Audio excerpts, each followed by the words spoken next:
奉献，见得人相愛嘅心，連接一台一台彌漫嘅語言。本一股神秘無力血統，一群來自印尼嘅客家姊妹，比過睇開，比台灣客莊前到鄉下一些年嘅南外一班，都帶起乜嘅緣分，竟然做得牽起跨越3000公里嘅客家情緣咯。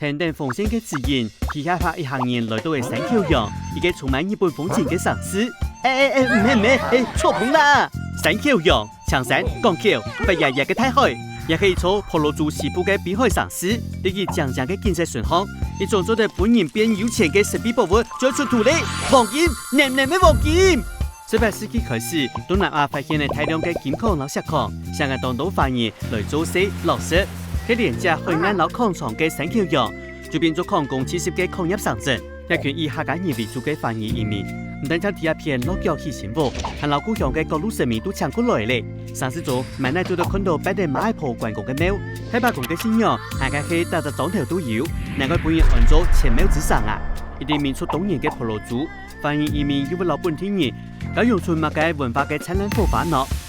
地下一個火花老小小嘅毛毛強用哦！反而透過抗疫、勞作勝利，長期掌控當地經濟，本艱苦做事嘅本地人堅持之嘅，一場新嘅族群衝突全嚟爆發。對二戰結束後，一直到20世紀末，印尼發生幾下擺排華炮筒，本幾樣事嘅反應過到凄凄啊！有超過30年嘅時間，百度反應愛改做印尼腔，未見子弟公開作開講反應，報xã本人查封，也把件法文學校本人關停。連傳統節慶，老中高發通都做唔到公開嘅行列，各種嚴條嘅限制，運動都發現，再被展開淺細嘅旅途，行上前醒目嘅路。一樣時，山丘陽嘅客家姐妹看向北方，開始考慮留未來高本遠方嘅報道。一樣時，台灣都好喺經濟起飛嘅黃金年代，唔單止有安穩嘅生活，還有客家莊繁榮終身態勢嘅客家阿哥。想靠班里故事嘅心，就本彼此當上唱嘅客家背景催化之下，開起兩地嘅演員。姐妹同獎哦！哎呦，你有啦！亦哋來到台灣嘅山丘陽姐妹夜，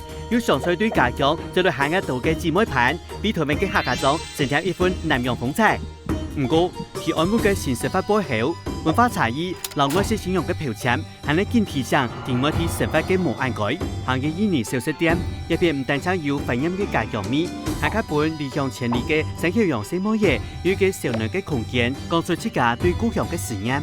過去幾百年間，客家人透過不斷嘅遷徙，有潛理想嘅生活，就算對外地過到當故事宣傳，還能透過經驗嘅歷練，為客家文化提世界各地綻放出真實嘅風貌。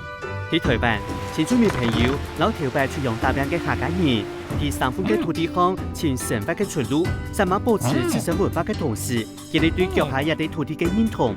喺個人拿起有色嘅模樣，就發現有一種種外國嘅面前之下。肯定係一粒對潛理想嘅心，也對比到理想未來而散漫打拼嘅目標來講，萬人敢咩安尼呢？客棧，哈哈，好掂，嘿嘿，你走來了。